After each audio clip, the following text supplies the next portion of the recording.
Muli, isang magandang umaga sa lahat ng mga ka-Little Baguio natin, mga kapitbahay.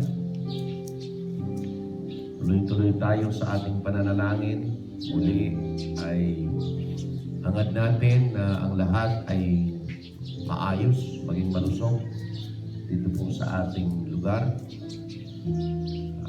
Muli itong inyong lingkod, abang lingkod, Pastor Cyril Ganancial, mananalangin muli at magdadala sa atin sa presensya ng Diyos sa umagang ito.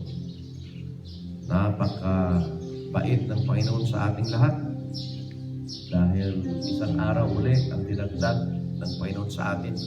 Maningning na araw, maliwanag na araw.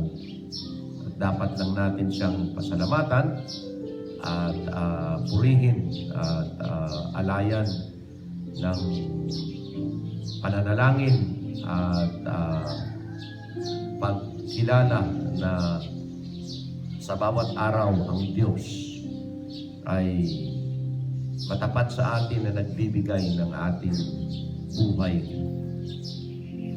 Dadako muli tayo sa salita ng Diyos na nais kong ibahagi sa inyo sa umagang ito. At ito po ay pakinggan lamang po ninyo sa lahat ng mga naaabot ng sound na ito. Nais kong basahin sa inyo ang nakasulat sa Deuteronomy chapter 6. Deuteronomy chapter 6 verses 1 to 3. 1 to 3 lamang. Ang sabi dito, these are the commandments, the statutes, and the judgment which the Lord your God commanded to teach you, that ye might do them in the land whither ye go to possess it. This was spoken through Moses, mga katagapon ito. Verse number 2, that thou mightest fear the Lord thy God, and keep all his statutes and his commandments, which I have commanded thee, thou and thy son and thy son's sons, and all the days of thy life, that thy days may be prolonged. Hear ye therefore, O Israel, and observe to do it, that it may be well with thee, and that ye may increase mightily, as the Lord God of thy fathers had promised thee, in the land that floweth with milk and honey. Ito po ay napakagandang pasabi ng Diyos sa pamunuan ng bansang Israel at sa buong bansa. At ito po ay nais kong ibahagi sa inyo ngayong umaga, my thoughts and my heart's desire, na napaka-importante ng mga alituntunin, napaka-importante ng mga pasabi, napaka-importante na atin itong mapakinggan, maituro, maisagawa, at matupad. Parang katulad ba ng ating mga sinasabi ngayon sa ating pamunuan, sa ating mga pinapatutupad ayon sa quarantine program ng ating gobyerno. At hindi lamang ng gobyerno natin, ng ating local government. Sa status po natin ngayon ay talagang nakakalungkot na positive yung isa, nakahawa ng 6. Tapos itong 6, di nila alam, nakahawa ng 5 ulit. Tapos ngayon, ina-ask ulit, sinong naka-acquainted ng 5? Alam nyo ba kung ano na ito ngayon status natin? Ito po ay community na pagkahawa na, local transmission na ang nangyayari. Local transmission. Hawa-hawa na. Why? Kasi hanggat hindi ka nahahawaan, hindi mo i-recognize na importante. Sinabihan na tayo na mag-stay sa bahay natin, pero sa totoo lang, marami pa rin ang hindi nakikinig. Ako po, isa lang ang pinapalabas ko dito sa aming compound. Yan lang ang aking bayaw na may ticket, na may pass sa tamang oras. Pag uwi ko dito sa bahay, pinapaligo ko pa ng quarantine, ng disinfectant bago pumasok. Hindi ko po alam dyan sa labas kung ano ang mga bantay-bantay. Hindi ko pa po talaga, mula na nag-quarantine, hindi pa ako lumalabas. At ina-advisean ko ang lahat ng mga membro namin, dahil nais ko walang mahawaan, na magstay sa bahay. Yun lang. Pero masinop naman ang ating mga taga-pamahala eh. Salamat ako sa ating mayor na mayroong precautionary measure agad. Pero ang pinaka-problema po hindi talaga ang pagpatutupad ng pamahalaan. Ang problema po talaga tayo mismo mga tao. Hindi ba talagang nag-iingat? Sige lang. At yan ay napakalungkot. Mauubos talaga tayo. Pasalamat ako dito sa Little Baguio, wala pang PUI sa atin dito. Wala pang PUM, pero antayin pa ba natin? Kaya pasabi po, ako bilang spiritual leader, ay nagpapasabi at humihiling. Stay tayo sa mga tahanan natin. Kasi ngayong araw na ito, pinapatawag ang nahawaan ng ang mga naka-acquaint doon sa 6 na naging positibo sa rapid test kahapon. Pinapatawag. Ilang katao na naman ang acquainted nila. At iti-test naman sila ng rapid test ngayong araw na to. Oh. Hopefully, wala na. Hopefully. Pero di natin masigurado dahil ang kalaban po hindi natin nakikita. Ang virus hindi natin pwedeng baliwalain. Antayin mo pa bang mahawaan ka? Kaya kung anong pasabi, ito palang mahigpit Mahigpit na pinasabi. At sino ang magtuturo nito? Dito po nakasaad, the commandment, the statute, the judgment, sabi ng Diyos, which the Lord your God commanded you to teach you, that you might do them in the land whither you go to possess it. Sa lugar ninyo, that thou mightest fear the Lord thy God, keep all His statutes and His commandments, which I commanded thee, thou and thy sons and thy sons' sons, all the days of thy life.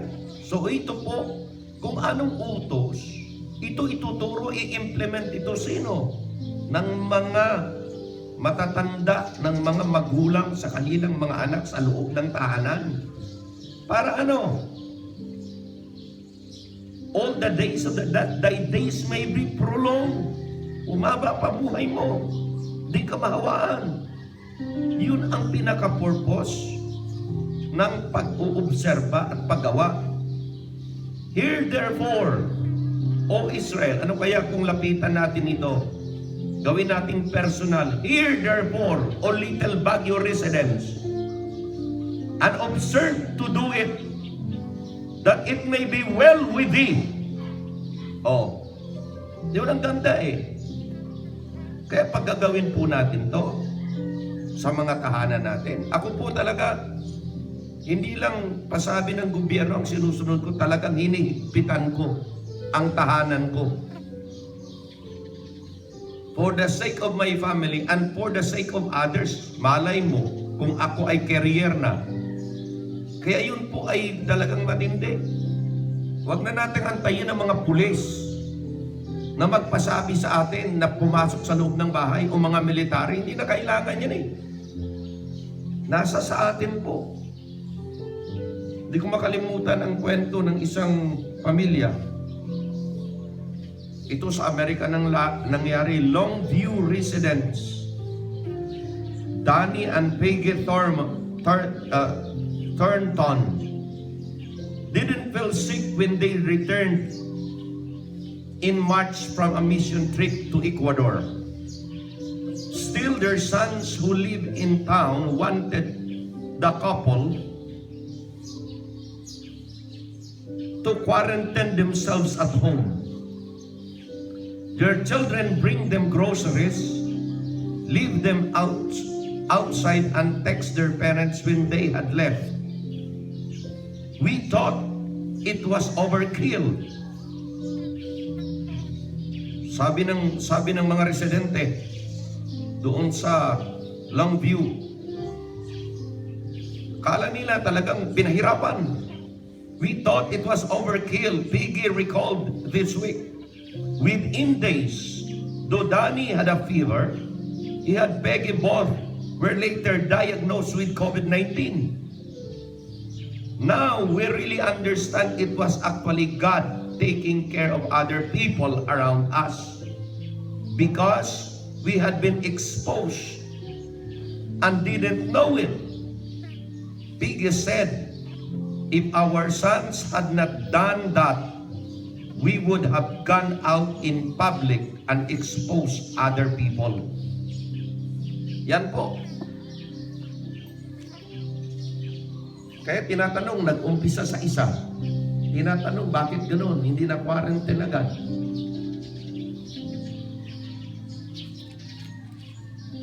Asymptomatic kasi. Ngayon, kung hindi napigilan, kalat, yan sa atin ngayon, hindi napigilan. Kaya, kalat na yan. Marami pang ititest. Sana walang kasali dito sa Little Baguio.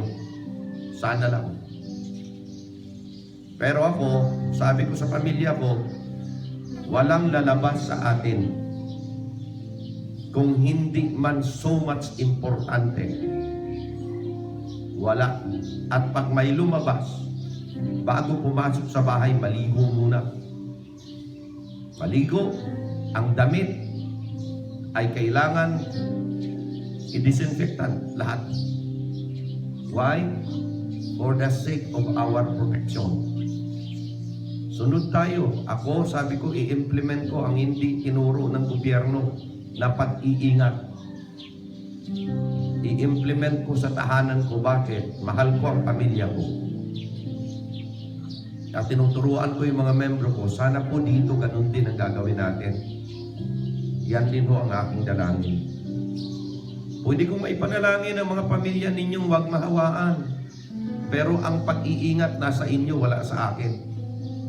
So hangad ko po na sa umagang ito, tayong lahat ay magiging very, very cautious and very, very careful because ang ating status sa ating bayan right now ay ang ating transmission is now local transmission. 11 uli ang POI natin. Padadagdagan pa yan. Sana hindi na kayo ang madagdag dyan dahil nag-ingat so much kayo.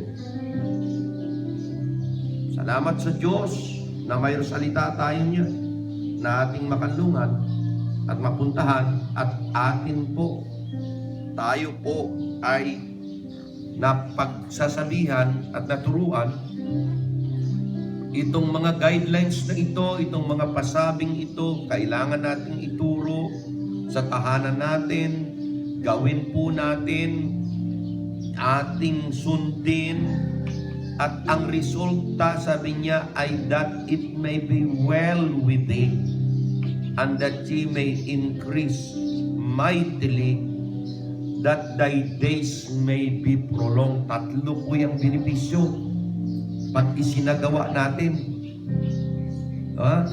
It may be well with thee, thy days may be prolonged, that ye may increase mightily, there would be prosperity. So, yan po ang aking dalangin sa umagang ito.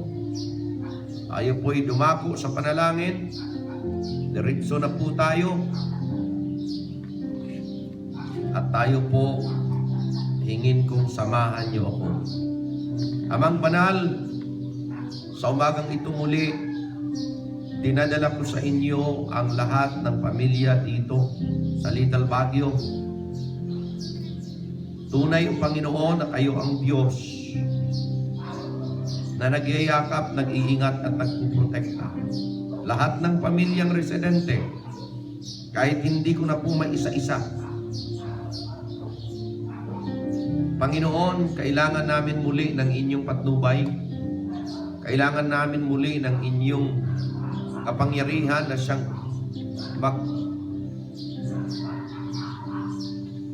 get around our families and our homes. Preserve our life. Protect us from these viruses, Lord. Tunay po na yan ang aming maiplead sa inyo. Yan ang aming isagawa. Pero ang iba yung pag-iingat din po ay nasa amin. Because, yes, mayroon kang ginagawa sa amin, Panginoon. The supernatural na hindi namin magagawa ay magagawa mo. Pero yung mga posibleng dapat namin gawin ay dapat isagawa po namin. Lalong-lalo na ang pag-iingat. Lalong-lalo na ang pag-self-quarantine. Lalong-lalo na ang pagpasabi sa aming mga tahanan na itinatagubilin na ayusin at sundin ang mahigpit na pag-iingat para kaming lahat ay magiging safe. I pray, Lord, for your guidance sa bawat ama ng tahanan, sa bawat authority ng tahanan, magulang ng tahanan, na sila mismo mag-implement for the sake of their love for their families. As you have said in your word, O Diyos, kahabagan niyo pa rin ang aming mga effort at kiniklaim namin na sana matrace na lahat ang mga naka-acquaint, Panginoon, doon sa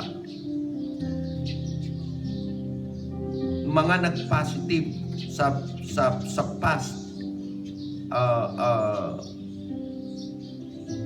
test, sa rapid test na ginagawa po ng aming pamunuan, aming mayor. Sila po ang aking dinudulog sa inyo right now, na inyong patnubayan so well. Dahil sila po ang nag-i-implement, yung mga nag-disinfect sa bayan namin. Sila'y gumagala, Panginoon, para gawin ito. Ang mga government officials namin, ang aming butihing Mayor Andy Lacson, ang mga staff niya, ang aming Vice Mayor Joey Baloyot, Lord, ang lahat ng mga sangguniang bayan, ang lahat po, Panginoon, na mga baryo kapitan, Panginoon, ang lahat ng lugar ng aming bayan at lahat ng kanilang mga counselors. Tulungan niyo, Panginoon, yung mga nagtatrabaho talaga. Pero yung mga government officials na nasa mga tahanan lang, sana sila din ay magiging magandang halimbawa. na sila mismo mag-implement din kahit wala sila in the front line. Na sila ay maging cautious because trabaho ito ng lahat. Kami din mga spiritual leaders are in the frontliners because we recognize, oh God, that physical effort is needed, but also it must be accompanied with spiritual.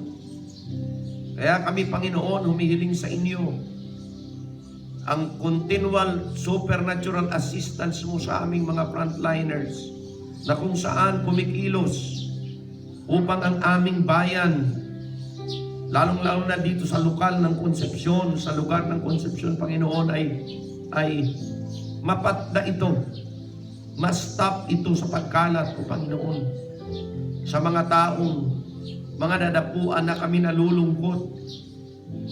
Nawa, after 2 weeks or 14 days na darating ang swab test, we pray that they will have a negative result.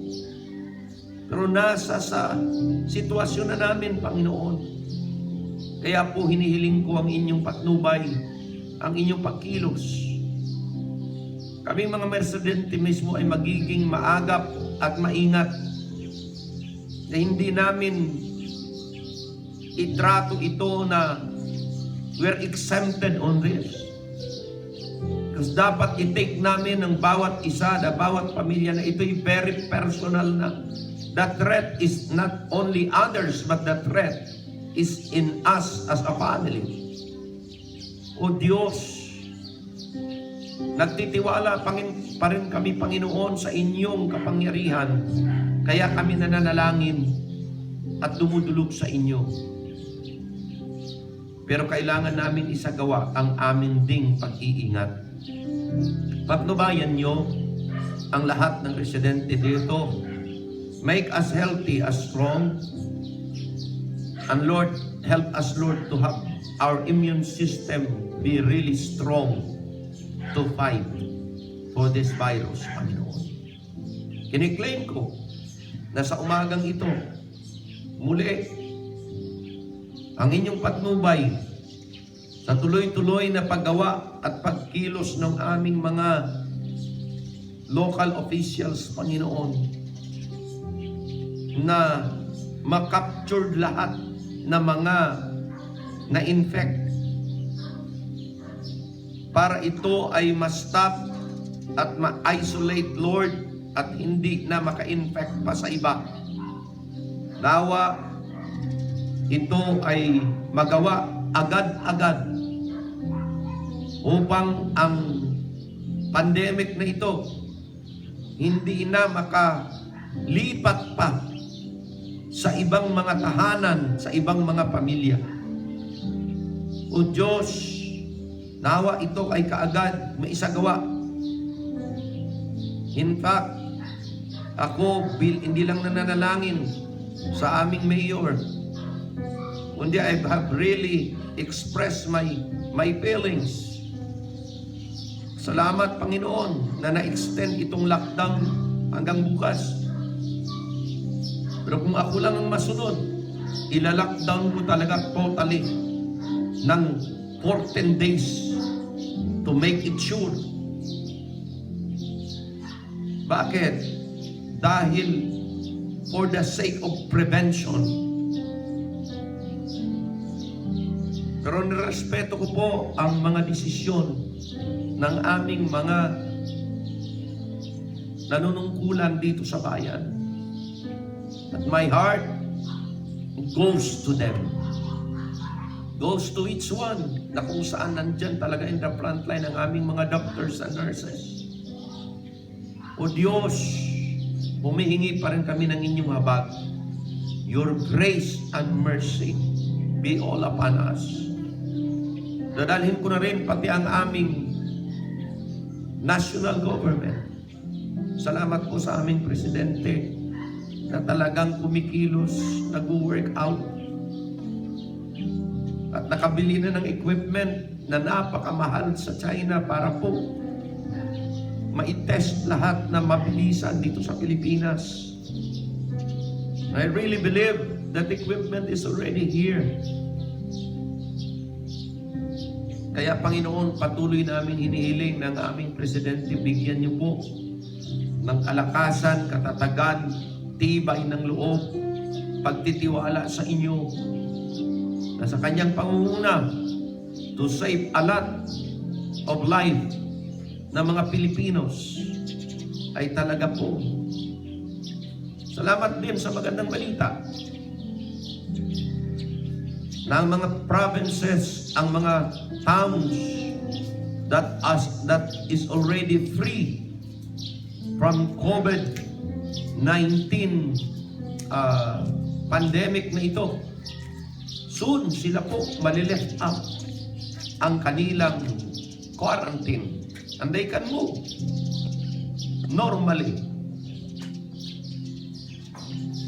Ayon sa plano ng aming pamahalaan na ang mga free from COVID-19 town or cities and province will have a normal. Babalik na sila sa normal. Pero yung mga hindi pa will continually be isolated. At Panginoon, sana po ito ay matupad at maisagawa para bawat isa sa amin, kung nais naming maalpasan ito, our town, our province should be free from COVID-19 incident. Dapat mawala ang aming mga PUM at PUI. Kaya Panginoon, tulungan niyo po na kami mismo mga residente at mga tao ay magiging masinop at magiging implementor mismo ng pinatutupad na ito. Kiniklaim ko po ang inyong enablement regardless. Oftentimes sinasabi namin kulang ang tulong, walang tulong sa gobyerno. Oftentimes sinasabing totoo po na marami ang nagugutom. Pero sa totoo lang, marami sa amin hindi pa nagugutom eh. Dahil marami pa pong nagbibisyo. Marami pa ang nakakabili ng mga hindi naman kailangan talaga. Kaya Panginoon, tulungan nyo na each and every one of us as a human being will really implement these laws in our personal life para matulungan namin ang aming pamahalaan, lokal man o nasyonal, na madali ang pag-heal ng aming bansa. O God, be upon us today. Your hand and your blessing be upon each and every one. And Lord, I pray for the frontliners na sila po talaga ang kumikilos, mga doctors namin, our white armies in uniform, na pangunahan niyo po sila at patuloy na bigyan ng lakas ng loob at tiwala sa inyo. Ang mga may sakit, dalawin niyo pa rin Panginoon na sila ay maka-overcome at gumaling. O Lord, we are painful sa mga pumanaw na, pero we cannot control it. There would be people who are our loved ones that will maybe affected. Panginoon, maybe they will die. Pero Panginoon, dalangin po namin na patuloy pa rin ang inyong mercy and grace will be upon each and every one of us. Kiniklaim ko po na bilang inyong lingkod,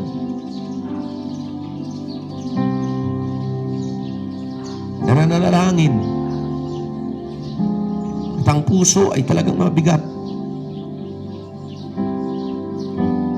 Panginoon, ang pag-asa namin sa inyo lamang.